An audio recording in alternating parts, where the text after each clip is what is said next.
أشهد أشهد أن لا أن لا إله إله إلا الله إلا إلا الله إلا إلا الله وأشهد وأشهد أن أن محمدا محمد رسول الله رسول الله ነው። ማሻአላህ ለኔ የምናምነው ስለዚህ ስለ መጽሐፍ አንደኛ በውስጡ የተነገሩ እውነቶች አሉ። እነዚያን እውነት ናቸው ብለን እናረጋግጣቸዋለን። ሁለተኛው ምንድነው? በውስጡ የተነገሩ ሐሰቶች አሉ። እነዚህ ደግሞ ስህተት ናቸው፣ ሐሰት ናቸው ብለን እናምናለን። ለምሳሌ ከተባለ ለምሳሌ ሎጥ ከሁለት ሴት ልጆች ጋር ወሲብ ፈጽሞ አስረግዞ አስወለዳቸው ይላል መጽሐፍ ቅዱስ። ይሄ መጽሐፍ የአምላክን ቃል እየተቀበለ ይህ ሰው ነብይ ነው ማለት ነው። የእግዚአብሔርን ቃል ሰምቼ የምነግራችሁ ነኝ እያለ ኢየሱስ ይናገራል። ነቢያቶች ለምሳሌ እነ ሕዝቅኤል የእግዚአብሔር ቃል እንዲህ ሲል ወደ እኔ መጣ ይላል። በዚህ መሰረት ነቢይ ናቸው ከተባለ የአምላክን ቃል ሰምቶ የሚናገር ከሆነ ነቢይ ከሆነ ይሄ ሰለሞንም ልክ እንዲሁ እነ መኃልየ ዘሰሎሞን እነ መጽሐፈ መክብብ ምናምን የጻፋቸው እርሱ ነው። መጽሐፈ ጥበብ ምናምን የጻፋቸው እርሱ ነው። እነዚህ ደግሞ አምላክ ናቸው ከተባለ የአምላክን ቃል እየተቀበለ ሲጽፍ ነበር፣ ነቢይ ነው ማለት ነው። ይሄ ነቢይ 700 ሚስቶችና 300 ቁባቶችን አግብቶ ነበር። የጌታ ሰው ገብቻ አየሁት የለም።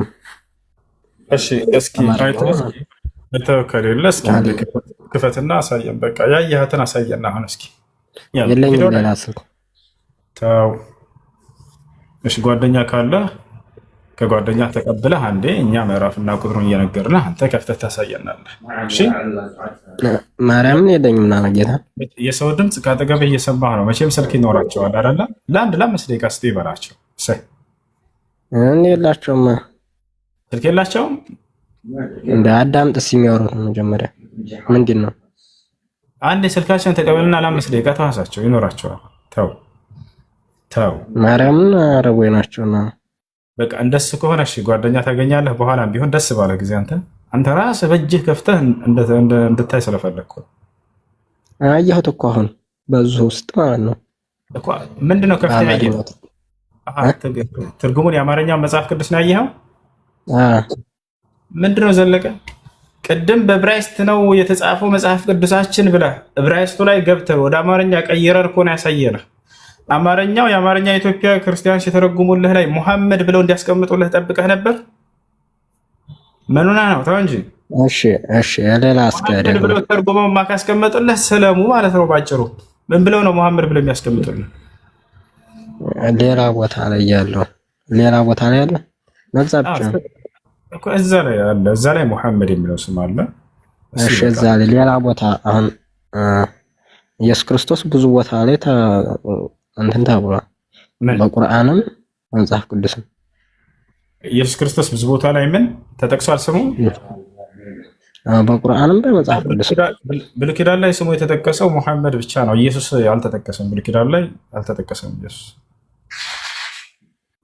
እሺ ማለት አንድ ብቻ ዞሮ ማስረጃ ይሁን እና አንድ ራሱ የለውም ኢየሱስ እያልኩህ እኮ ነው። አንተ ግን የምትሄዳበት መንገድ እየሄድኩልህ እየተከተልኩ አንድ ራሱ የለውም፣ ስሙ የለውም ኢየሱስ የሚለው ስም ብሉይ ኪዳን ላይ። ሙሐመድ የሚለው ግን አመጣሁልህ። ስለዚህ ከኢየሱስ ይልቅ ሙሐመድን ነው ብሉይ ኪዳን የሚያውቀው።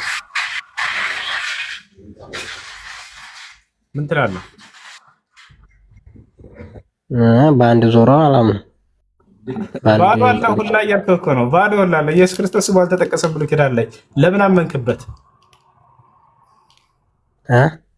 ስሙ አልተጠቀሰም ኢየሱስ አንድ ቦታ ላይ። ነብዩ መሐመድ ግን ከእርሱ በተሻለ እሱ ራሱ ኢየሱስ ክርስቶስ ገብርኤል የተናገረው እንትን ነው ማለት ስሙ እንደ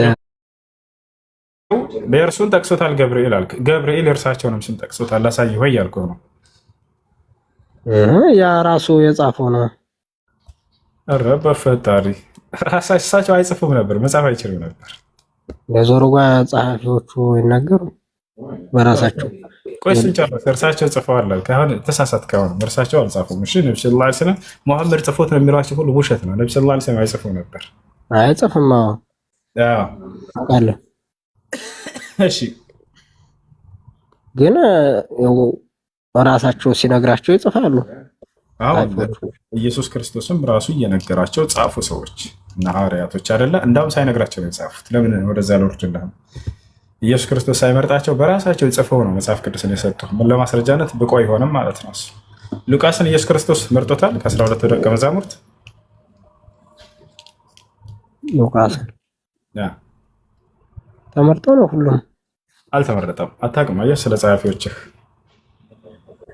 ያውቃው ኢየሱስ ክርስቶስ አልመረጠውም። በራሱን ዝም ብሎ ጻፈ። ልክ እኔ ዛሬ ተነስቼ ዝም ብዬ ወንጌል ነው ብዬ ጽፌ ብሰጠህ እንደመቀበል ማለት ነው የሉቃስን መቀበልህ። ምክንያቱም ሉቃስን ኢየሱስ ክርስቶስ ከ12 ደቀ መዛሙርት አልመረጠውም። ልክ እንዲሁ ማርቆስንም ልጨምርልህ፣ ምርቃት እንወዳለን እኛ ሙስሊሞች፣ ልመርቅልህ። ማርቆስንም ልክ እንዲሁ ኢየሱስ ክርስቶስ አልመረጠውም። በራሱን ዝም ብሎ ጽፎ የሰጠህ አሜን ነው ብለህ ግን ተቀብለውልሃል መምህር አባቶችህ። ከዚያ አንተ ትመራበታለህ ዛሬ። እሺ ምን ላይ ነው አስያሳይ አሳያለሁ። ችግር የለም። እኔ በማስረጃ አማራው። እኔ ከራሴ አንዳች አልናገርም፣ እንዳነበብኩ እናገራለሁ። ንግግሬም ቅን ነው፣ በማስረጃ እንጂ አለማስረጃ አልናገርም ነው። 12ቱ ደቀ መዛሙርቶች ውስጥ ማርቆስና ሉቃስ የሉበትም። ላሳያቸው።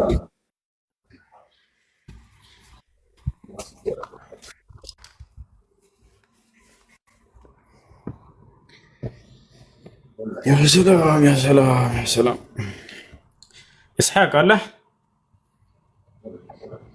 አለው ይመቻል ለማውጣት። እሺ ምን ልክፈት ነው? 12ቱ ደቀ መዛሙርት እሺ ማቴዎስ ላይ ነው። ማቴዎስ 10 ላይ አካባቢ መሰለኝ።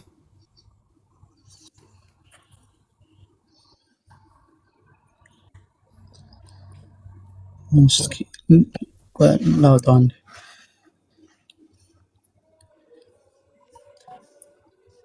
እሱን አላገኘሁትም።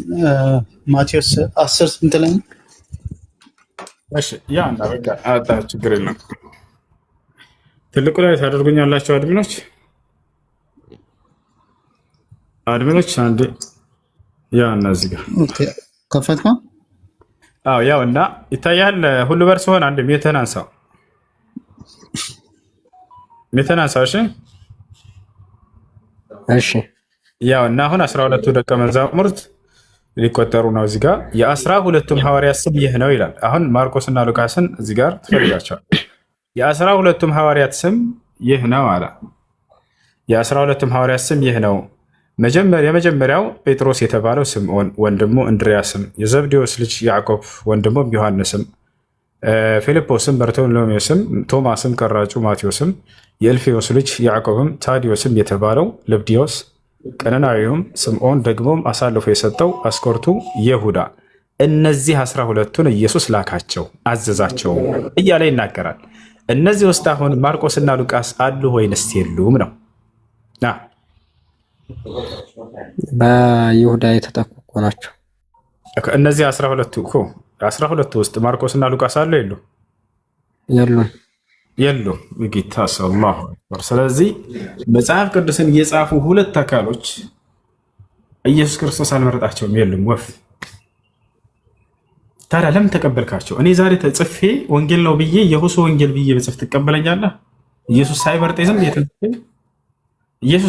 ዝም ብዬ ተነስቼ የሁሱ ወንጌል ብዬ ጻፍኩኝ፣ ትቀበለኛለህ? እንዴት ማለት? አሁን መሐመድ እንዴት አድርጎ በራሱ እንትን ብሎ ጻፈ? እንዴት ልንቀበለው ቻለ? መሐመድ ቆይ፣ እኔ ለምሳሌ የሁሱ ወንጌል ብዬ ጽፌ ብሰጥህ ትቀበለኛለህ? አትቀበለኝም? ኢየሱስ ሳይመርጠኝ በራሴ አትቀበለኝም ማለት። ስለዚህ ሉቃስ ማርቆስንም መቀበል የለብህም ማለት ነው። ስለዚህ እነዚህ ሰዎች መጥተው ዛሬ ተገድለዋል፣ ተሰቅለዋል ብሎ የጻፉልህ እነዚህ አካሎች ያን ምስክር አይደሉም። አልመረጣቸውም ኢየሱስ ሲጀምር። ስለዚህ እነርሱ ምስክርነት ተቀባይነት የለውም። እሺ አሁን ብሉይ ኪዳን ላይ ሰለሞን ነብይ ነው። አሁን እሱ ራሳችን አይደለም። የሰለሞንን ነብይነት ማወቅ ፈልገህ ነው? ሰለሞን ነብይ ነው። ኦኬ ነብይ ማለት ነው መልእክተኛ። ስለዚህ አምላክ የመረጠውና ቃሉን የሚያወርድለት የሚያናግረው ነው አይደለ? በራእይ ስለዚህ መጽሐፍ ቅዱስን ጽፏል አይደለ? የሰለሞን ስለ ጻፈ የአምላክን ቃል እየተቀበለ ይህ ሰው ነብይ ነው ማለት ነው። የእግዚአብሔርን ቃል ሰምቼ የምነግራችሁ ነኝ እያለ ኢየሱስ ይናገራል። ነቢያቶች ለምሳሌ እነ ሕዝቅኤል የእግዚአብሔር ቃል እንዲህ ሲል ወደ እኔ መጣ ይላል። በዚህ መሰረት ነቢይ ናቸው ከተባለ የአምላክን ቃል ሰምቶ የሚናገር ከሆነ ነቢይ ከሆነ ይሄ ሰለሞንም ልክ እንዲሁ እነ መኃልየ ዘሰሎሞን እነ መጽሐፈ መክብብ ምናምን የጻፋቸው እርሱ ነው። መጽሐፈ ጥበብ ምናምን የጻፋቸው እርሱ ነው። እነዚህ ደግሞ አምላክ ናቸው ከተባለ የአምላክን ቃል እየተቀበለ ሲጽፍ ነበር፣ ነቢይ ነው ማለት ነው። ይሄ ነቢይ 700 ሚስቶችና 300 ቁባቶችን አግብቶ ነበር። የጌታ ሰው። እሺ ሌሎች ናቸው። ጥያቄ ያለው አለ?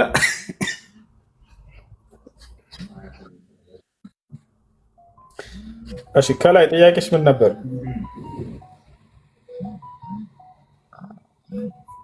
ሄሎ እሺ ጥያቄ ያለው መጠየቅሽ ነበር። እሺ ኡስታዝ ሰላም ነው? ሰላም ነው። እንዴት ነህ? አላህ እግዚአብሔር ይመስገን። እሺ አንድ ጥያቄ ሊጠይቅ ነበር። ሌላ ግን ስለ ክርስቶስ አምላክነት ስለ ኢየሱስ አምላክነት ማለት ጥቅስ ይዤ አንድ ቀን እንገባለሁ ማለት ነው። ዛሬ ለጊዜውን ጥያቄ ሊጠይቅ ነበረ። ጥያቄ ምንድን ነው?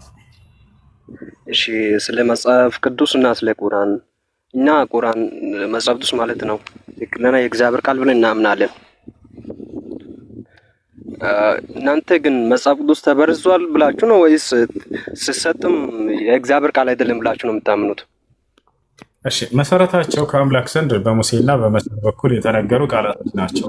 ነገር ግን ከጊዜ በኋላ ሰዎች የራሳቸውን ሀሳብ ጨምሮባቸዋል። ለዚያ ነው አንዳንድ ነገራቶች ተመሳስለው የምታገኟቸው። ገብታችኋል አይደል? ለምን አረድከኝ አታወርዳት ከላይ ያለችውን ሴትዮ ጥያቄ ካላት ትጠይቅ። ያው ገብትሻል። እሺ አታወርዳት ከላይ ያለችው። እሺ እና እንደዚያ ብለን የምናምነው። ስለዚህ እርሱ ለሶስት ከፍለን እናየዋለን። አንደኛ በውስጡ ያሉ እውነታዎች አሉ። አምላካችን በነቢያቶች በኩል ተናግሯቸው የነበሩ ለምሳሌ መሲሁ በድንግልና መወለዱ እውነት ነው። መሲሁ ማርያም የምትባል ሴት እንደወለደችው እውነት ነው። መሲሁ ሙታንን ሲያስነሳ እንደነበረ በአምላክ ኃይል እውነት ነው። መሲሁ የታመሙ ሰዎችን ሲፈውስ እንደነበር እውነት ነው። መሲሁ በእስራኤል ምድር ላይ ተልኮ የነበረ እንደሆነ እውነት ነው። አብርሃም፣ ይስሐቅ፣ ያዕቆብ የሚባሉ ጻድቆች እንዳሉ እውነት ነው። ሙሴ፣ ሃሮን የሚባሉ ነቢያትና ጻድቆች እንደነበሩ እውነት ነው። እነ ዳዊት እነ ሰለሞን አምላክ የመረጣቸው እንደሆኑ እውነት ነው። እነዚህ ሁሉ እውነታዎች አሉ። ገብቶሃል አይደለ? ስለ ዮሴፍ ስለ ያዕቆብ የተነገረው እንዲሁ እውነት ነው። ይህ አንደኛው ቁርአን ምን ብሎ ይገልጸዋል መሰለህ? ሙሰድቀን ሊማ በይነ የደይህ ይላል። ከእርሱ በፊት ያለውን መጽሐፍ የሚያረጋግጥ ይላል። ያ ማለት በውስጡ ያለውን እውነት የሚያረጋግጥ ነው ይህ ቁርአን። ሌላኛው ነገር ምንድን ነው ብለን የምናምነው? ስለዚህ ስለ መጽሐፍ አንደኛ በውስጡ የተነገሩ እውነቶች አሉ። እነዚያን እውነት ናቸው ብለን እናረጋግጣቸዋለን። ሁለተኛው ምንድን ነው? በውስጡ የተነገሩ ሐሰቶች አሉ። እነዚህ ደግሞ ስህተት ናቸው፣ ሐሰት ናቸው ብለን እናምናለን።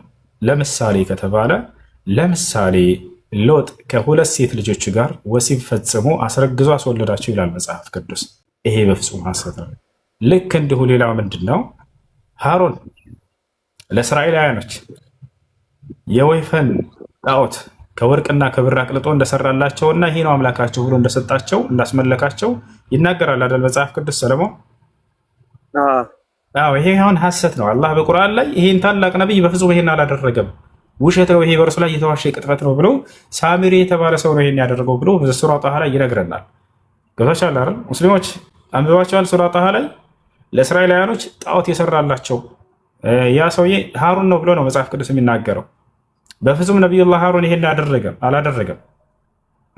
ሌላም ልክ እንዲሁ ለምሳሌ ያዕቆብ በረከቱን ያገኘው ከአባቱ ከኢስሐቅ አጭበርብሮ ነው አይደለ ይላል መጽሐፍ ቅዱስ። ማየት ስለማይችል አባቱ ኢስሐቅ ምን አደረገ? ኤሳው የሚባል ወንድም አለው ይለናል መጽሐፍ ቅዱስ። ከዛ በኋላ የያዕቆብ እናት ተናደደ፣ ገላለሁኝ አለ ኤሳው። ተመልከት። ከዚያ ርብቃ ምን አለች? ያዕቆብን እገልሃለሁ ብሏልና አምልጥ ሽሽ አለችው። ሸሸ ሄደ። አየህ አይደለ? ይሄን አላህ ሱብሓነሁ ወተዓላ በፍጹም እኔ ራሴ መርጬ ነው እንጂ ያዕቆብን የባረኩት እያለ ይናገር። ከይቅርታ ጋር ሄሎ ናም እየሰማሁ ነው። وصلت للمكان كم دقيقة وصلت للمسجد للموقع. اوكي بهذا الرقم عندك واتساب صح؟ يلا اوكي بطرش لك الآن يعني. እና ይሄን ምን ይላል መሰለህ አምላካችን አላህ በእነዚህ በነቢያቶች ላይ የተዋሹ ውሸቶችን ሁሉ አጠራላቸው፣ የነቢያቶችን ክብር ሁሉ ጠበቀላቸው።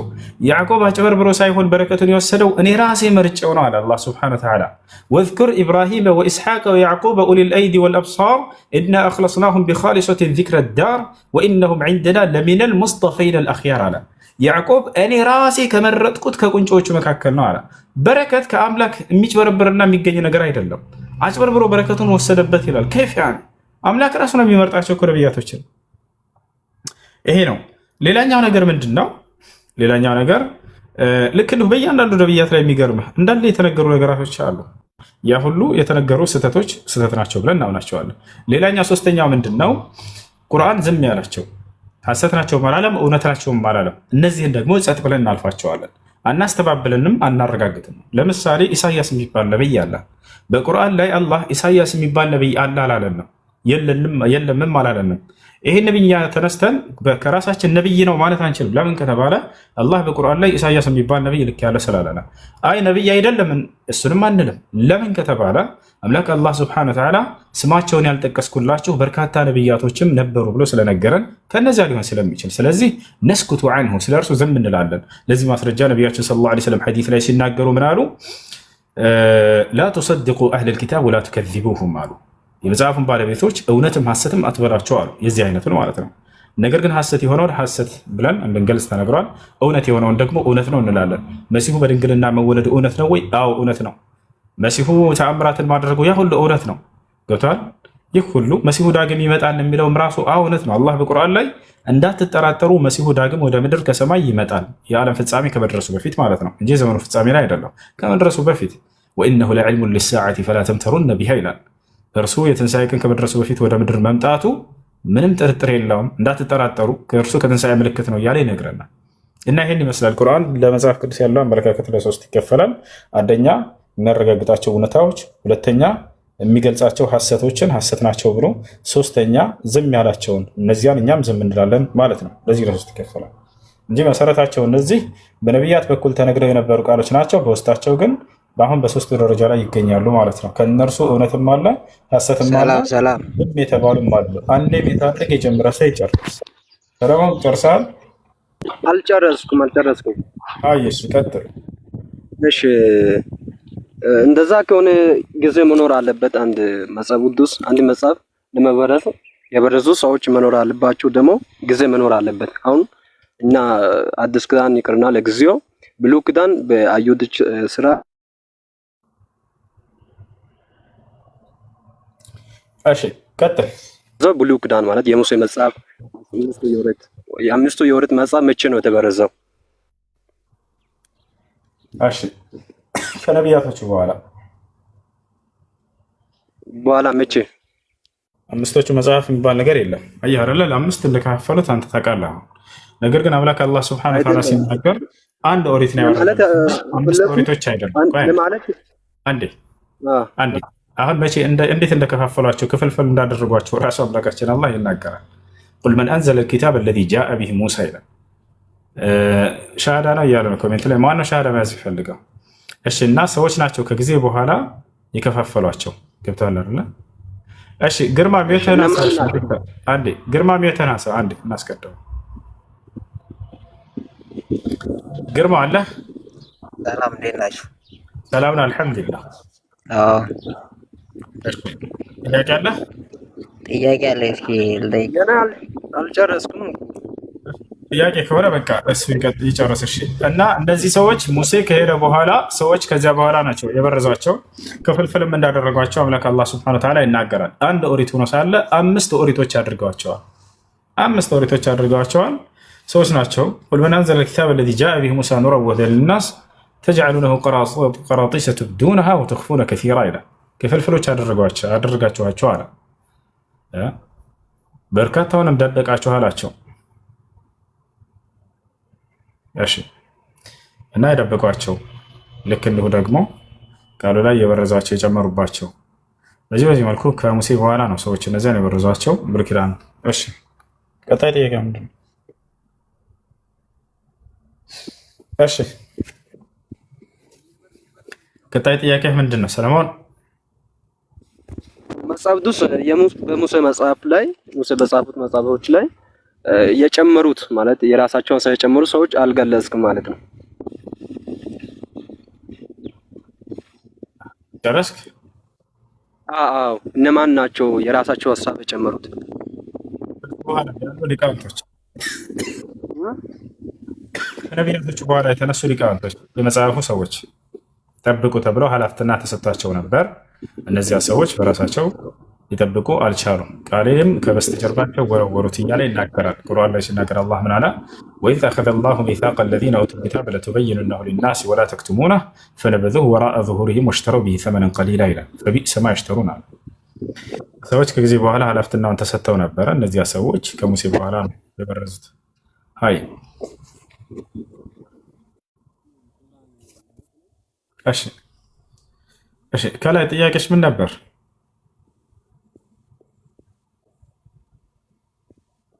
ሳዳ ጥያቄሽ ምንድን ነው? ሳዳ ጥያቄሽ ምንድን ነው?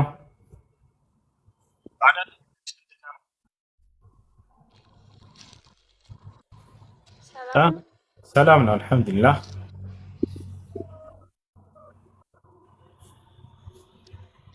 አንድ ጥያቄ ነበረኝ። እሺ ጥያቄሽ ምንድን ነው?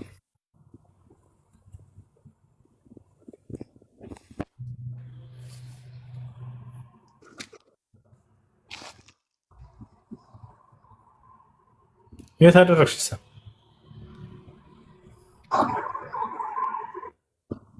እሺ ጌትነት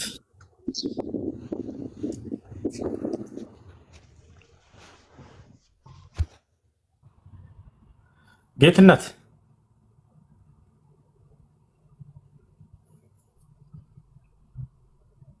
ሰላም። እሺ ጌቾ ሰላም ነው። እንዴት ሰላም ነው። እንዴት ነህ?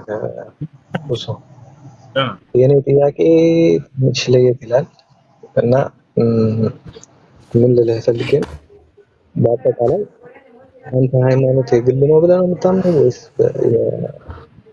በሃይማኖት ሰው ሊጸድቅም ይችላል ብለህ ነው የምታምነው? ማለት በስብስብ በግል እንደሆነ ነው የምታምነው? ግልጽ አይደለም ጥያቄ።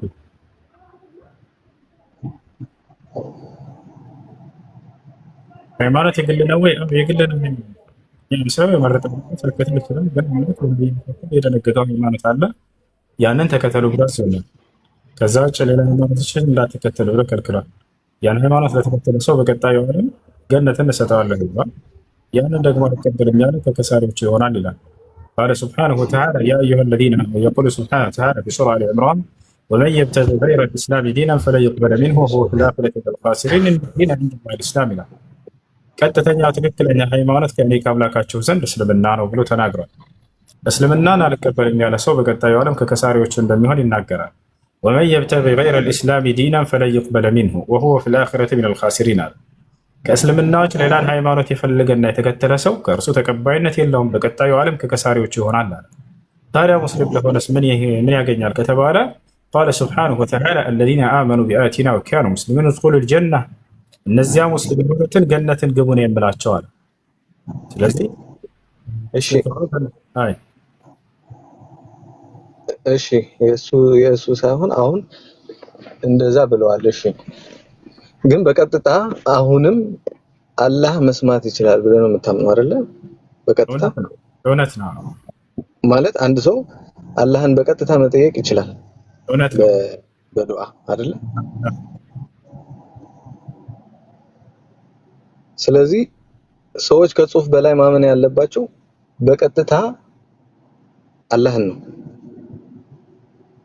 ስለዚህ አላህን በዱዓ መጠየቅ አይችሉም ወይ ነው? ይችላሉ። በቀጥታ የትኛውን አላህን መለመንና ማናገር ትችላለህ፣ እርሱም ይሰማል። ለምን? አዎ እዚህ ላይ የተጻፈውን ሆነ እንትን የሚለውም ሰውም በራሱ አረዳድ ሊረዳው ይችላል። የተለያየ አረዳድ ሊኖረው ይችላል ጽሁፉ ላይ አይደለ? የማያውቅ ሰው በዛች በትንሽ እውቀቱ ነው የሚረዳው። ያው ብዙ እውቀት ያለው ደግሞ በደንብ እንትን ብሎ ሰዎች በሚረዱት መልኩ ገልጾላቸዋል ለትውልድ። በጣም እጅግ በጣም ቀላል እና ገር በሆነ መልኩ ገልጾላቸዋል። አምላክ አላህ በነቢያት በኩል ሁሉ ሲያወርድ አንድ የሚከብድን ቃል ለሰዎች አያወርድም። በጣም በሚገባቸው ገር በሆነ አረዳድ ነው የሚያወርድላቸው። አዎ ግን ለምሳሌ አሁን ዓለም ላይ ያሉ ህዝቦች እንዳለ የተለያዩ ቋንቋ ነው ያላቸው። እምነትህ ምንድን ነው? ቋንቋ መስማት የሚችለው ደግሞ እንዳለ እምነትህ ምንድን ነው? እኔ ክርስቲያን አይደል? ለምን ነው ክርስቲያን ሆንከው? እንዴት? እግዚአብሔር ክርስቲያን ሆን ብሎ አዘው ነው ወይንስ ነቢያቶች ክርስቲያን ሆን ብሎ አዘው ነው ወይንስ ዝም ብለህ በራስህ ደስ ስላለ?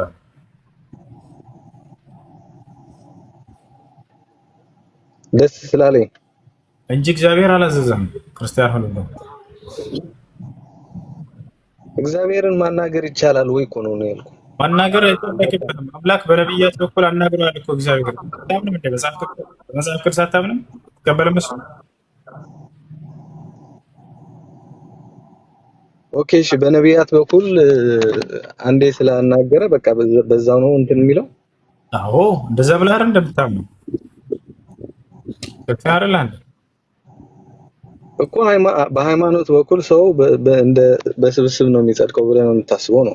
ላ ሃይማኖት እሱ ክርስትና ላይ ነው። ለምሳሌ ኢየሱስ ክርስቶስ አምላክነቱ የጸደቀው በስብሰባ በእጅ ብልጫ ነው። የኒቅያ ጉባኤ ላይ ሰበሰባቸው።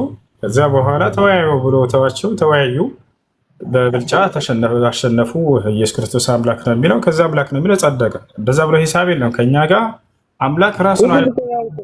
ያው ነው እስልምናም ላይ ዱዓ አለ። ዱዓ የምታደርገው ደግሞ ያው ቀጥታ እኛ ጋር እምነት በስብሰባ አይጸድቅም። ከአንደ ያደምጥ አላህ ራሱ የደነገገው ኢስላምን ነቢያቶች ናቸው የሰበኩልን ከአላህ ተቀብለው ማስረጃ አምላክ ራሱ እንደደነገገው ቃለ ሱብሓነሁ ወተዓላ ኢነ ዲነ ዒንደ ላሂ ልኢስላም ከእኔ ከአምላካችሁ ዘንድ ትክክለኛው እስልምናን ሃይማኖት ብቻ ወደድኩላችሁ ይላል ራሱ አምላክ እየተናገረ።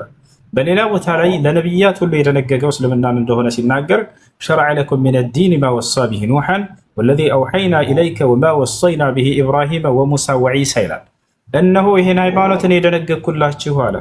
ከዚህ በፊት ኖህን፣ አብርሃምን፣ ሙሴን ክርስቶስን አዝዤባቸው የነበረውን ሃይማኖት እያለ ይናገራል። እነዚህ ይሄን ሁሉ አምላክ አላህ ራሱ በነቢያት በኩል ደንግጎ የሰጠን እንጂ በስብሰባ የጸደቀ እምነት የለንም እኛ። እኔ ምን አልገባም። አሁን ነቢያቶች እንደዛ ስላሉ አሁንም በነቢያቶች በኩል ነው ወይ አላህን የምታገኘው ነው?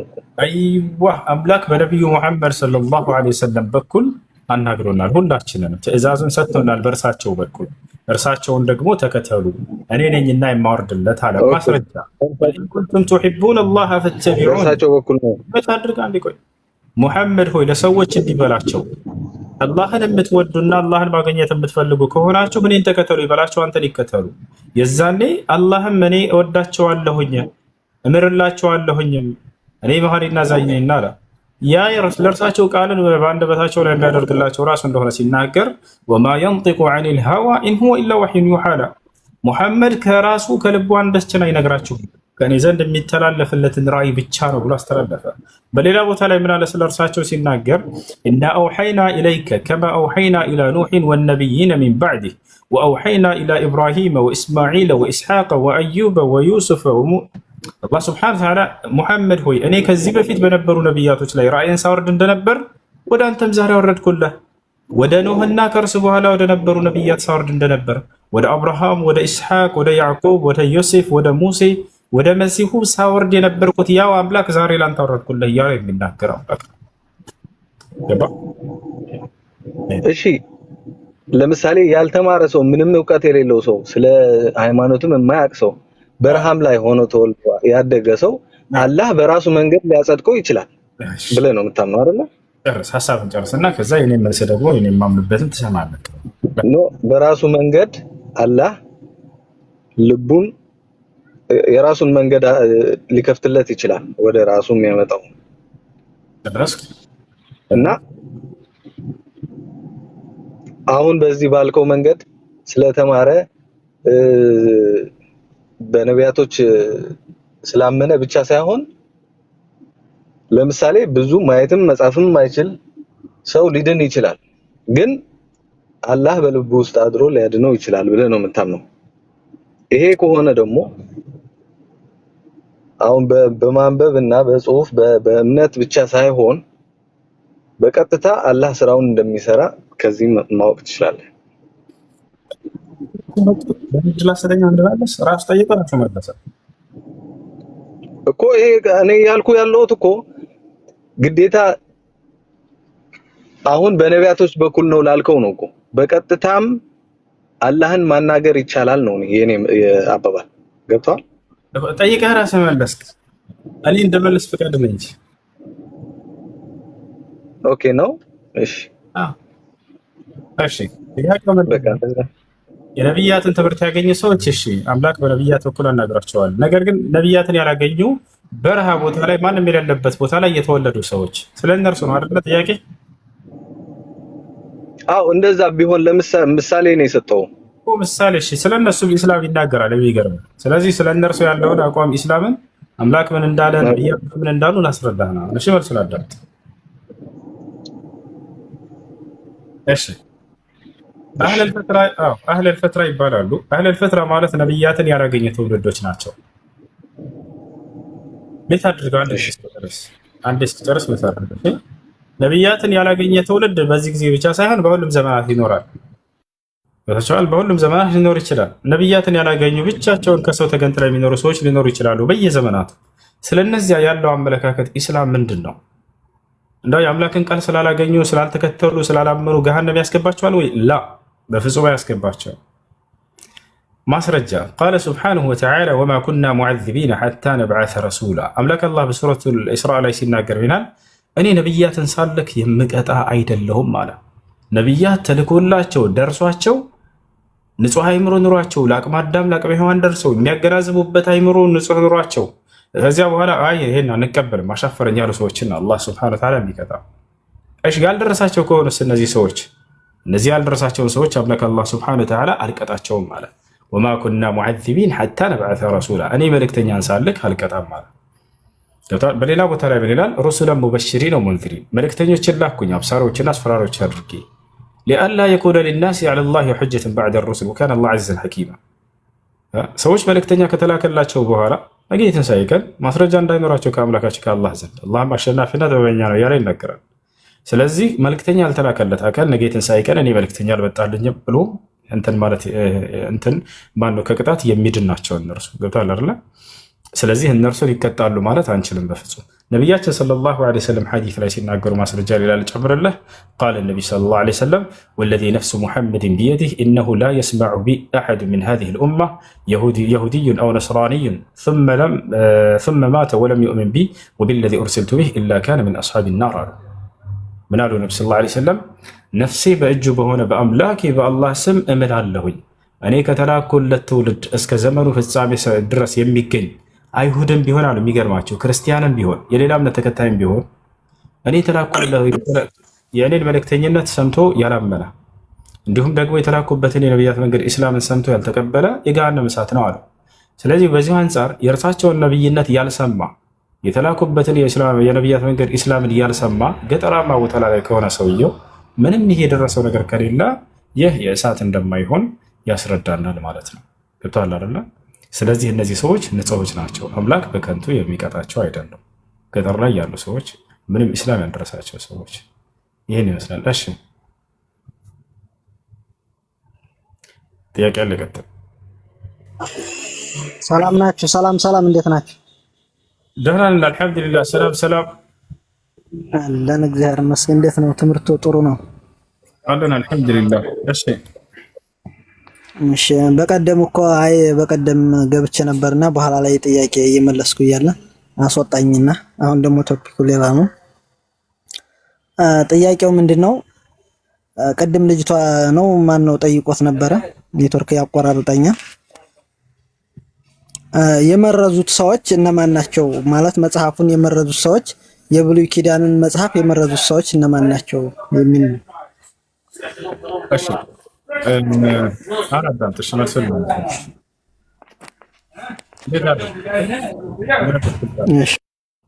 አዳምጥ፣ በደንብ አስተውላቸው አዳምጥ። አምላክ አላህ ስለ ኦሪት ምን እንዳለ ተመልከቱ። ከዚያ ማን በረዘ የሚለውን ይነግረናል። ለምንስ ሊበረዝ ቻለ የሚለውን ይነግረናል። የቁል ስብሓነሁ ወተዓላ አምላካችን አላህ ጥራት ይገባው ከሁሉ በላይ ከፍ ያለው አምላካችን አላህ ምን አለ?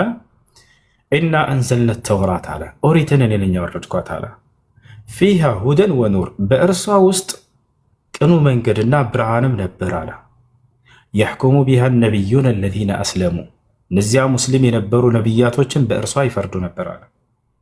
ስለዚህ ነቢያቶች ሁሉ ሙስሊም መሆናቸውን ቃል በቃል እዚህም ይናገራል። እነዚያ ነቢያቶች እንዲተዳደሩባት ሙሴና ሃሩን በእርሷ ያስተዳድሩና ይፈርዱላቸውም ነበር። ለለዚነ ሃዱ ወረባኒዩነ ወልአሕባር ከዚያ በኋላ ለሊቃውንቶቻቸው ምን አደረገ አላህ ቢመስተሕፊዙ ሚን ኪታቢላህ የአምላክን የኔን የአላህን ቃል ጠብቆ የሚል ኃላፊነትና ጣለባቸው። ከማን በኋላ? ከሙሴና ከሃሩን በኋላ። ገብታችኋል አይደል? የአምላክን ቃል የኔን ቃል እንዲጠብቁ ኃላፊነትና በመሰጣታቸው ምክንያት አለ። ወካኑ ዐለይሂ ሹሃዳ በእርሷም ላይ መስካሪዎች ነበሩ ማለት የተጣዱ ነበሩ። ከዚያ በኋላ ምን ያደረጉት እነዚህ ሰዎች ከተባለ የአምላክን ቃል ኪዳኑን በሉ ጠብቆ የተባሉትን ከበስተጀርባቸውም ወረወሩ። የት ይገኛል ይህ ከተባለ በሱራ አልዕምራን ላይ ወኢዝ አኸዘ አላሁ ሚሳቀ አለዚነ ኡቱል ኪታብ ለቱበይኑነሁ ሊናስ ለሰዎች ይህን መጽሐፍ ልትገልጹት ብሎ ቃል ኪዳን ያዘባቸው። ወላ ተክቱሙነሁ በፍጹም ላትደብቁት የሚል ቃል ኪዳን ያዘባቸው። ከዚያስ ፈነበዙሁ ወራአ ዙሁሪሂም ከበስተጀርባቸውን ወረወሩት ቃሌን አለ። ወሽተረው ቢሂ ሰመነን ቀሊለን ፈቢእሰ ማ የሽተሩን እያለ ይናገራል። በሌላ ቦታ ላይ አላህ ሱብሓነሁ ወተዓላ ዩሐሪፉነ አልከሊመ ዐን መዋዲዒሂ ይላል። ቃሌንም ከቦታው ለወጡት በረዙት እያለ ይናገራል። ያ አህለል ኪታብ ሊመ ተልቢሱነ አልሐቀ ቢልባጢል ወተክቱሙነ አልሐቀ ወአንቱም ተዕለሙን ይላቸዋል። እናንተ የመጽሐፉ ባለቤቶች ሆይ እውነትን ከሐሰት ለምን ትቀላቀላላችሁ? እያወቃችሁም እውነትን ለምን ትደብቃላችሁ? ይላቸዋል። እና እነዚህ አካሎች ከነቢዩላህ ሙሳና ከነቢዩላህ ሃሩን በኋላ የተነሱ ትውልዶች ኃላፊነትን ጠብቁ ተብሎ የተጣሉባቸው ሰዎች እነርሱ ናቸው የበረዙት ቃሉ። ይህን ይመስላል። ከዚያ በኋላ አምላክ አላህ ሱብሓነሁ ወተዓላ ነቢያቶችን እያስነሳ በየጊዜው የበረዙትን ይህን በረዛችኋል፣ ያልበረዙትን ደግሞ ይህ አልተበረዘም እያሉ ይናገሯቸው ነበር። እነዚያን ነቢያትንም እያሳደዱ ይገድሉ ነበር አይሁዳውያኖች። ገብተዋል። ኩለማ ጃአሁም ረሱሉን ቢማ ላ ተህዋ አንፉሱሁም ፈሪቀን ከዘቡ ወፈሪቀን የቅትሉን አለ። ከስሜታቸው ጋር የማይገጥምላቸው ነቢይ በተላከ ቁጥር ከፊሎቹን ያስተባብሏቸዋል፣ ከፊሎቹንም ይገድሏቸዋል አሉ።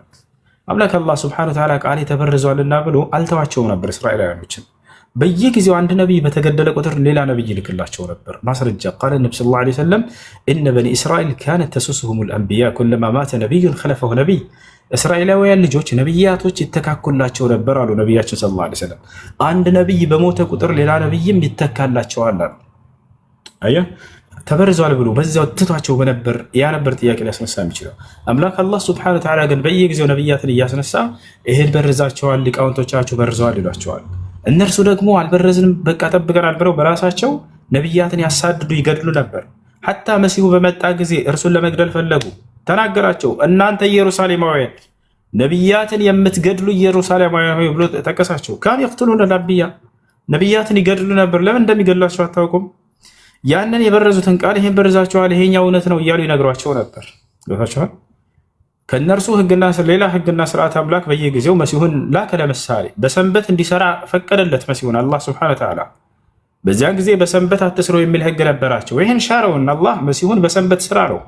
ተአምራት ሰዎች ታመው ሲመጡ ይፈውሳቸው ነበር መሲሁ። ህጋችንን ሰንበትን ሽረሃል ብለው ከዚያ በኋላ አመፁበት።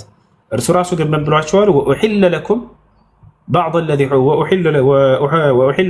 ለዚ ሑሪመ ዐለይኩም ያ በእናንተ ላይ ከፊል እርም የተደረገባቸውን ልፈቅድላቸው ዘንድ ተላኩኝ አላቸው። ከእነዚያ መካከል አንደኛው በሰንበት አለመስራት ነበር። ሰንበት ላይ እንዳትሰሩ ተብለው ነበር አይደለ? ከዚያ በኋላ እነዚህ ሰዎችን መሲሁ መጣና ይሄ ህግ ተሻረ፣ በቃ በሰንበት መስራት ትችላላቸው አላቸው። በሰንበት እየሰራ ማሳያቸው አመፁ። ይዛኔ በቃ እንገላለን አሉ። ስለዚህ ነቢያቶችን እነዚህ ሰዎች ሲያሳዱ ነበር፣ ይገድሏቸው ነበር። ለምን ከተባለ እነዚህ ሰዎች የበረዟቸውን እውነታዎች ያስረዷቸው ስለነበር ይህን ቀይራቸዋል፣ ይሄ ደግሞ እውነት ነው እያሉ ይነግሯቸዋል። አጥፍተዋል፣ የአምላክን ቃል አጥፍተው ነበረ። ምናልባት ኦርቶዶክስ ከሆን ከመጽሐፍ ቅዱስ ላይ ኦሪትንም አጥፍታችኋል እያለ ይናገራቸዋል ራሱ ማለት ነው። እሺ ጥያቄ አለ። እሺ በተራ ጠይቁ። የኢየሱስ ስም ይላል የኢየሱስ ምስክር ጥያቄ ምንድን ነው? ጥያቄ አብዛኛው ጊዜ ባይዘይ እንትን በእስልምና እንደ አላውቅም ብዙ አላነበብኩም እንደ ቁርአን ምናምን ነገር ግን ሲያስተምሩ ምናምን ሰማለሁ። አንዳንድ ጊዜ እንደዚሁ ማለት ነው እንደ ላይቭ ምናምን ገብቶ ሲያስተምሩ ሰማለሁ። አንድ ኡስታዞች ሲናገሩ ሰማለሁ። እና አንዳንድ ጊዜ ደግሞ ብዙ ደግሞ ጓደኞች ሙስሊም ጓደኞች ያሉትን እጠይቃቸዋለሁ። ቁርአን ከሰማይ ወርዷል የሚሉትም አሉ፣ አላህ ሰጥቷል የሚሉትም አሉ። በጅብሪል በኩል ለነብዩ መሐመድ ሰጥቷል የሚሉም አሉ። አይ ጅብሪል መጥቶ ለነብዩ መሐመድ ሲነግር ሰዎች ጻፉ የሚሉም አሉ።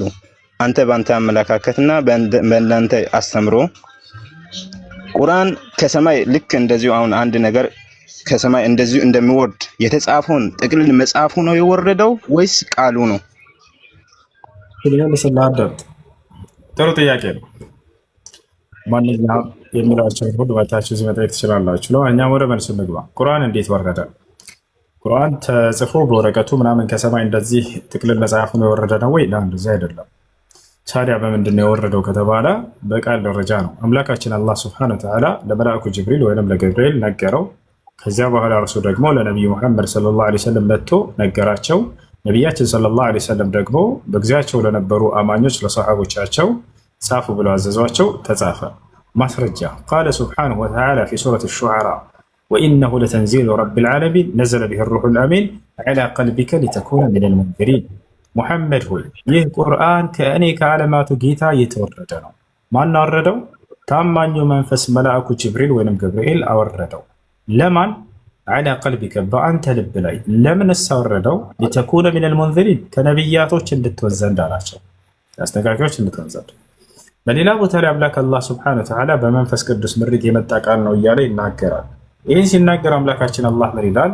ቁል ነዘለሁ ሩሑል ቁዱስ ሚን ረቢከ ቢልሐቅ ሊዩሰቢተ አለዚነ አመኑ ወሁደን ወቡሽራ ሊልሙሕሲኒን ይላል።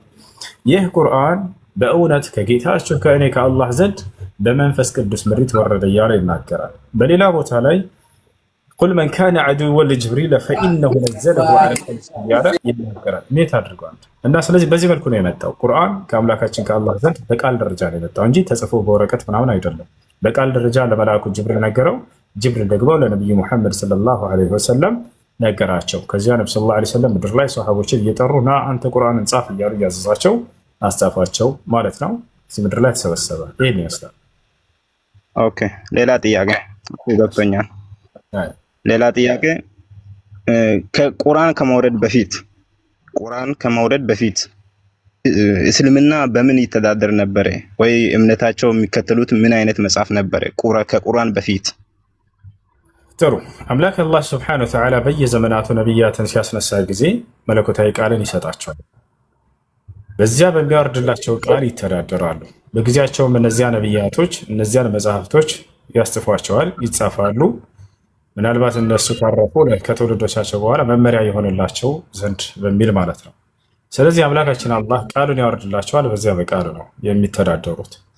በጊዜያቸው ይጻፋሉ። እነዚያ ለምሳሌ ለሙሴ ተውራት፣ ለዒሳ ደግሞ ኢንጂል፣ ለዳውድ ዘቡር እንዲህ ያወርድላቸው ነበር። እሺ። እና በየዘመናቱ በሚያወርድላቸው መለኮታዊ ራእይ ነበር የሚተዳደሩት። ይሄ ነው። እሺ። አሁን ያ ከቁርአን ይቅርታ በነቢያቶች ላይ ከቁርአን በፊት የወረደ መጽሐፍቶች አሁን በዚህ ሰዓት አለ ትጠቀማላችሁ? በጣም ጥሩ። ጥሩ ጥያቄ። በነቢያቶች ላይ የወረዱ መጽሐፍቶች አሁን በዚህ ሰዓት አሉ ወይ? የት አድርገው? ከላይ አንዴ በነቢያቶች ላይ የወረዱ መጽሐፍቶች አሁን ላይ አሉ ወይ? ትጠቀሟቸዋላችሁ ወይ? አዎ አሉ። የት ይገኛሉ ከተባለ በእጃችን ላይ። አልሐምዱሊላህ፣ አላህ ምስጋና ይገባው። አምላክ አላህ ሱብሓነሁ ወተዓላ የእነዚያን የነቢያቶች አስተምህሮ ሰጥቶናል። አሁን እዚህ ጋር ልታስተውል የሚገባው ቅድም ስመልሰልህ በቃል ደረጃ ለእነዚህ ነቢያቶች ሲያናግራቸው ነበር። ያ ቃል በእጃችሁ ላይ ያለው የአምላክ ሲያናግርባቸው ነበረ? አዎ አለ። የጠፋ ምንድን ነው ከተባለ ሲጻፍበት የነበረ ጽላቱ እንጨቱ ምናምን ነው። በጊዜ የነበረ ወረቀት የለም ነበር። የዛኔ የሚቆዩ ነገራቶች አልነበሩ። ገብቶሃል? በጊዜው የተጻፈው እንደዚህ ብራና ምናምን አይነት ነገራቶች፣ እነዚያ ነገራቶች ላይ የጠፉ የሚችሉ ነገራቶች ናቸው። ነገር ግን በዚያ ላይ የተነገረው ቃል አላችሁ ወይ? አዎ አለን። አምላክ አላህ ለሙሴ የተናገረው አለን፣ ለመሲሁ የተናገረው አለን፣ ለዳዊት የተናገረው አለን፣ ለአብርሃም የተናገረው አለን፣ ለኤልያስ የተናገረው አለን፣ ለኤልሳ የተናገረው አለን፣ ለያዕቆብ የተናገረው አለን፣ ለዮሴፍ የተናገረው አለን፣ ለማርያም የተናገረው አለን። ንጹህ እንደሆነች ብጽዕት እንደሆነች የተናገረው ሁሉ አለ በቁርአን ላይ። አየህ፣ አሁን ሙሴ ምን ነበር ያስተማረው በዛ በኦሪት ላይ ቢባል ቃል በቃል እስልምና እንዳስተማረ አምላክ አላህ ሱብሓነሁ ወተዓላ በቁርአን ላይ ይነግርልናል። ማስረጃ ቃለ ሙሳ ዓለይሂ ሰላም ፊ ሱረት ዩኑስ ቃለ አላህ ሱብሓነሁ ወተዓላ ሐኪየን ዐን ሙሳ ዓለይሂ ሰላም ወቃለ ሙሳ ሊቀውሚሂ ኢን ኩንቱም አመንቱም ቢላሂ ፈዐለይሂ ተወከሉ ኢን ኩንቱም ሙስሊሚን። ሙሴ ምን አላቸው ለህዝቦቹ? ህዝቦቼ ሆይ በአንዱ አምላክ በአላህ የምታምኑ እንደሆናችሁና ሙስሊሞች እንደሆናችሁ በእርሱ ላይ ተጠጉ ተመኩ አላቸው። ለምንድን ነው ያላቸው? ፈርዖን ከግብፅ እያሳደዳቸው በነበረበት ጊዜ ነው። አትፍሩ፣ አብሽሩ፣ በአንዱ አምላክ በአላህ እስካመናችሁ ድረስና ሙስሊሞች እስከሆናችሁ ድረስ አትፍሩ፣ አብሽሩ አላቸው። ህዝቦቹ ምን አሉ ከተባለ ምን አሉ ህዝቦቹ? የሙሴ ህዝቦች እዛ በሱረቱል አዕራፍ ላይ መለስ ብሎ ረበና አፍሪግ ዐለይና ሰብረን ወተወፈና ሙስሊሚን አሉ። ጌታችን አላህ ሆይ በእኛ ላይ ትዕግስትህን አድርግልን ሙስሊሞችን አድርገን እያሉ ተናገሩ ማለት ነው። ሙስሊሞች አድርገህ ግደለን አሉ ይላል እና ይህ ነው። እሺ ሌላ ጥያቄ አለ? ይቅርታ መልሱ ተመልሶ ነው መሰለኝ። እሺ አይ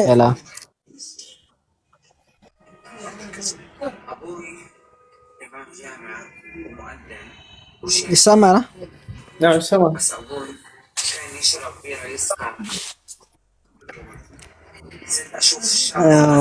እኔም ጠይቄ ወደዛ አዘዙኝና ሄድኩም።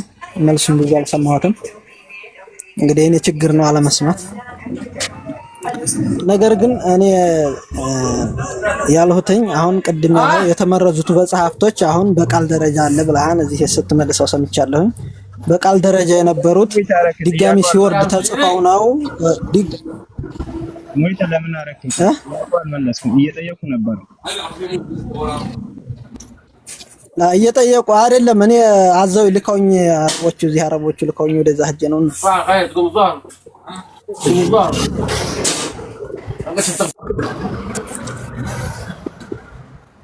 ምንድነው በቀጥታ የምትለኝ? ከበፊት በቃል ደረጃ መጣ ነው እንጂ ከበፊት የነበሩት መጽሐፍቶች ጠፍተዋል ነው።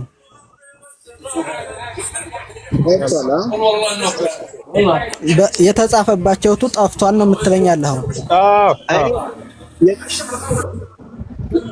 አዎ የተጻፈባቸው ጠፍቷል ነው የምትለኝ ያለው? ጥሩ ነው። እንግዲህ ከሙሴ በኋላ ያሉት ናቸው።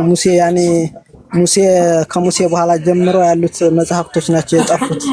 ከሙሴ በፊት የነበሩት ወይ ደህና ናቸው ማለት ነው። ከሙሴ በፊት የነበሩት አሉ። ከሙሴ በኋላ ያሉት ናቸው የጠፉት። አይደለም፣ በየዘመናት ያሉት አምላክ አላህ ሱብሓነሁ ወተዓላ ግን እዚህ ዘመን ላሉት ትውልዶች ሁሉንም ቃል ይቀርባቸዋል። እሺ በየዘመናቱ የነበሩት ነቢያት ስለዚህ የተጻፈባቸው መጽሐፍቶች በሙሉ ጠፍተዋል ማለት ነው። እሺ አላቸው አለ ጠፍተዋል። ቃሎቹ በደንብ አዳምጥ እሺ። በእነዚያ በነቢያቶች በኩል ሲነገር የነበረው ቃል አይ እኔ ጠየቅኩ። ቆይ እነዛ መጽሐፎች ጠፍተዋል። በቃል ደረጃ ግን እሱ ይዟቸዋል። እነዛ መጽሐፍቶች ጠፍተዋል ነው በጥቅሉ ማለት ነው። አይዋ ጠፍተዋል፣ መጽሐፎቹ ጠፍተዋል። እውነት ነው። በዚያ ላይ ያለው ቃል ግን አለ። ገብተዋል። ቆይ እዚህ ላይ እንትን የምትለኝ እኔም እየጨመርኩ ነው ጥያቄው ማሄደው ጠፍተዋል ብለኸኛል። ስለዚህ እነዛ የመጽሐፉ ሰዎች ሲገዙባቸው የነበሩት መጽሐፍቶች ትክክል አይደሉም ነው በጥቅሉ? ትክክል ነበሩ። በነቢያቶቹ ጊዜ ትክክል ነበሩ ሳይሆን የሚጠብቃቸው መጽሐፍቶች የሚጠብቃቸው ማን ነው? መጽሐፍ አሁን ደስ ይላል። ችግር የለውም። የጠበቀው አስተምረው ለሰዎች ሰጣቸው ነበር።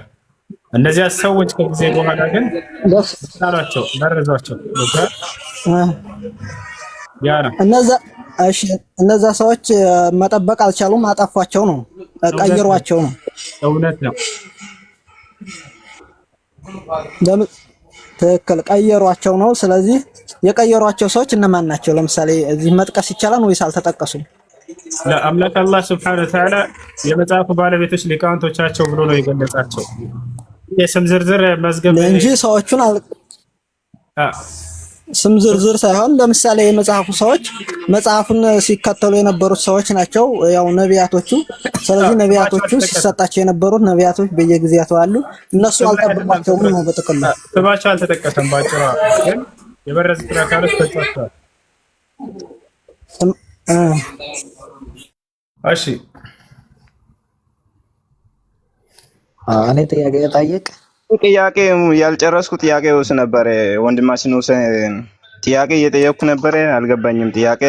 አሁን ልጁ እዛ ላይ ያለው ሲገባ በቃ ታውቁትና አሁን እኔ ከዚህ በፊት አሁን እሱ እንዳለው አንተ ብላል አሁን ጠፍቷል ጻፉ ቃላቶች። አሁን ለምሳሌ በቃላት ደረጃ አለ እንጂ የተጻፈው ጽፎቶች የለም። የጻፉትም ደግሞ ሰው ናቸው፣ ሰው ጽፏል። ከዛ በፊት የተጻፉት ነብዩ መሐመድ ከኢየሱስ ክርስቶስ እዚህ ከመጣ በኋላ ከ600 ዓመት በኋላ እንደመጣ ነው አብዛኛው ሲያስተምሩ የነበሩ ሰዎች። በቃል አሁን እንደተጻፈ ባይኖርም ከኢየሱስ በኋላ ነው ነብዩ መሐመድ የመጣው። ልክ አይደለም? ከኢየሱስ በኋላ ነው አይደለ? ልመልስልህ። አሁን ቆይ ጥያቄው ልጨርስና ከኢየሱስ በኋላ አሁን ቁርአን ከመምጣት በፊት የነበሩ መጻፍቶች ሙስሊሞች እየተማሩ ወይ እየተከተሉ የነበሩ መጻፍቶች ከጠፉ በቃል ደረጃ እንዳለ በቃል ደረጃ አሁን ለምሳሌ ብዙ መጻፍቶች ነበሩ። አሁን ለሙሴ የወረደ መጻፍቶች መጀመሪያም በዚህ ዓለም ላይ መጀመሪያ የወረዱ መጻፍቶች እነማን ናቸው? አሁን ለምሳሌ አንተ በሚተረዳው በአንተ አረዳድ መጀመሪያ ያሉ ለሙሴ ተውራት ወይንም ኦሪት፣ ለዒሳ እንጂል፣ ለዳዊት መጀመሪያ እነዚህ ሁሉ ወርደው ነበር። መጀመሪያ ነበሩ ከቁርአን በፊት ነበር ወርዶላቸው ነበር። ከቁርአን በፊት ነበር ሲባል ጊዜ ቆይ እንዴ ቁርአን በመጽሐፍ ደረጃ የተጻፈው በነብዩ መሐመድ ሰለላሁ ዐለይሂ ወሰለም ጊዜ ነው። ቁርአን ከዚያ በፊት የለም ማለት አይደለም። ግን ይሄ ማለት ቆይ አዳምጥ፣ ቁርአን ከአምላካችን ከአላህ ሱብሓነሁ ወተዓላ እውቀት ነው። እውቀቱ ደግሞ እርሱ ዘላለማዊ ነው፣ ከእርሱ ባህሪው ነውና። ገብቶሃል አይደለ? አምላክ ከጊዜ በኋላ አይደለም ነገራቶችን የሚያውቀው አይደለ? ከመሆናቸው በፊት ያውቀው። ስለዚህ ቁርአን ዒልሙ ምን ዒልም ላህ ሱብሓነሁ ወተዓላ ፈሁወ አዘልዩ ያኒ ከሲፈቲሂ ታማ ያኒ ከምሉእነት ባህሪያቶቹ መካከል አንደኛ ነው። ስለዚህ ከአምላክ እውቀት ነው እና ቁርአን ከጊዜ በኋላ ነው የመጣው አይባልም። የተጻፈው በነብዩ መሐመድ ሰለላሁ ዐለይሂ ወሰለም ጊዜ ነው። ነገር ግን እውቀቱ ከአምላክ ከአላህ ባህሪ ነው እና ያለ የነበረ ነው ከእርሱ እውቀት መካከል ነው። ኢንጂልም እንደዛው፣ ዘቡርም እንደዛው፣ ሁላቸውም እንደዚሁ ገብታችኋል። ስለዚህ የሚበረበት ጊዜ የለም ከነሱ። መቼ ተጻፉ በሚል ከሆነ ተውራት ቀድሞ ተጽፏል ከቁርአን፣ ኢንጂል ቀድሞ ተጽፏል ከቁርአን፣ ዘቡር ቀድሞ ተጽፏል ከቁርአን ገብቷል። ነገር ግን ይቀዳደማሉ ማለት አይደለም። ሁሉም እኩል ናቸው ከአላህ ሱብሓነሁ ወተዓላ እውቀቶች ስለነበሩ። ይሄን ይመስላል። እሺ አሁን አንድ ጥያቄ የምጠይቀው ነብዩ መሐመድ በሱ በጅብሪል በኩል ቁርአን ወርዷል እንበልና በቃል ደረጃ ማለት ቃሉ ነው የወረደው መጽሐፉ ሳይሆን ቃሉ ወርዷል እንበልና አንተም እንዳልከው አሁን እንደተናገርከው ግን ብዙ ሰዎች የሚሉት መጽሐፍ ቁርአን ወርዷል ይላሉ እንጂ በሰው እጅ አልተጻፈም ብለው ይከራከራሉ። ግን ካንተ አፍ በመስማት ጥሩ ነው፣ ያው ማስረጃም ጭምር ስለነገርክ ለራስህ ተረዳሁት። በቃል ደረጃ ነው እንጂ በመጽሐፍ እንደ መጽሐፍ አይደለም የተጻፈው የወረደው ያልከው ተረድቻለሁ። እኔም ያው እና አሁን መጀመሪያ ያለው ተውራትና እንጂል መጀመሪያ የነበሩት አሁን ከቁርአን በፊት ሙስሊሞች ሲከተሉ የነበሩ መጽሐፍቶች በነቢያቶች ጊዜ እንደ በተለያየ ነቢያቶች ጊዜ የወረዱ መጽሐፍቶች አሉ ያልክ አይደለ? ከቁርአን በፊት ያሉት ሙስሊሞች የሚተዳደሩ የነበሩት መጽሐፍቶች አለ ያልክ። ያ መጽሐፍቶች ልክ ነው አይደለ? በቁርአን ውስጥ ይገኛሉ። የነ ሙሴ የነ መሲሁ የነ አብርሃም አስተምህሮ ሁሉ ምን እንደነበር በቁርአን ውስጥ አላህ ጥቅልል አድርጎ በአንድ መጽሐፍ ላይ ችግር የለም። ችግር የለም። አሁን እሱ መኖሩ አይደለም እየጠየኩ ያለ በቁርአን ውስጥ ሊኖርም ላይኖርም ያው አንተ ስለመታወቅ እኔ ቁርአን ውስጥ አልገባሁትም አላነበብኩም። አንተ በሚታሳየው መስረጃ ችግር የለም እንዳለ ልረዳ እችላለሁ። አሁን ይሄን ጥያቄ ከቁርአን በፊት የነበሩ ሙስሊሞች ሲተዳደሩ የነበሩት መጽሐፍቶች በጽሁፍ ደረጃ ጠፍቷል፣ ነገር ግን በቃል ደረጃ በቁርአን ውስጥ ተገልጿል አሉ አልክ። ግን እናንተ አሁን እንደ ሙስሊም አብዛኛው ሙስሊሞች አሁን ተውራትና እንጂል ተበርዟል ብሎ ያምናሉ። ኦኬ ኢየሱስ ክርስቶስም አምላክ አይደለም ነብይ ነው ብሎም ያምናሉ። ነብይ ነው እንጂ አምላክ አይደለም ብሎ ነው የሚያምኑት።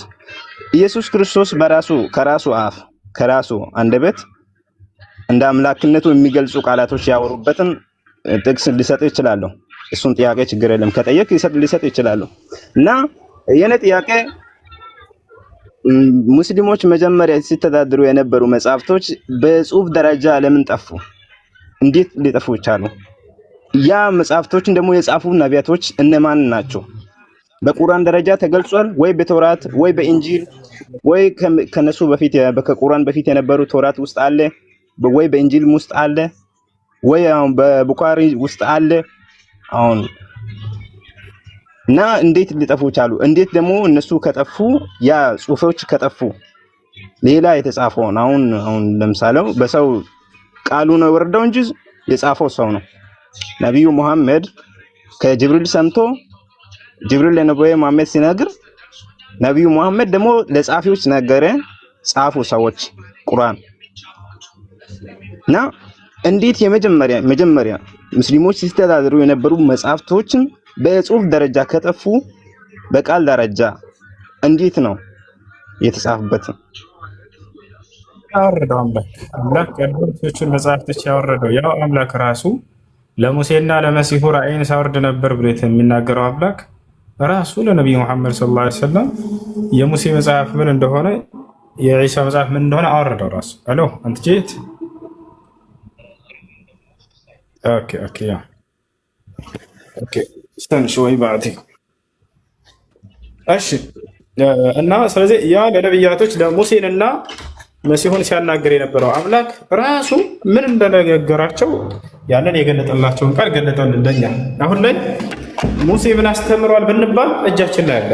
መሲሁ ክርስቶስ ምን አስተምሯል ቢባል እጃችን ላይ አለ።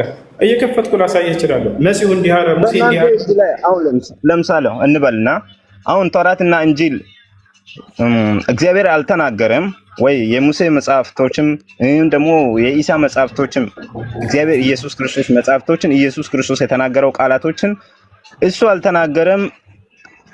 ደግሞ የነቢያቶች የተናገሩትን መጽሐፍቶችን እግዚአብሔር አልተናገሩም ብላችሁ ለምንድን ነው የምታምኑት? ታዲያ ነቢያቶችን ካመናችሁ ነቢያቶች እውነተኛ ነቢይ መሆኑን ካመናችሁ እግዚአብሔር እንዴት ሳይናገሩ ከራሳቸው አንደበት ሊናገሩ ይችላሉ? እነዚህ መጽሐፍቶች ተበርዘዋል ነው ያለው እንጂ አምላክ በነመሲሁ በኩል አልተናገረም አላለም እኮ። አሁን ቅድም ተበርዟል ማለት ሰምቻለሁ። ተበርዟል ስትል አሁን ለምሳሌ እነሱ የተናገሩት ቃል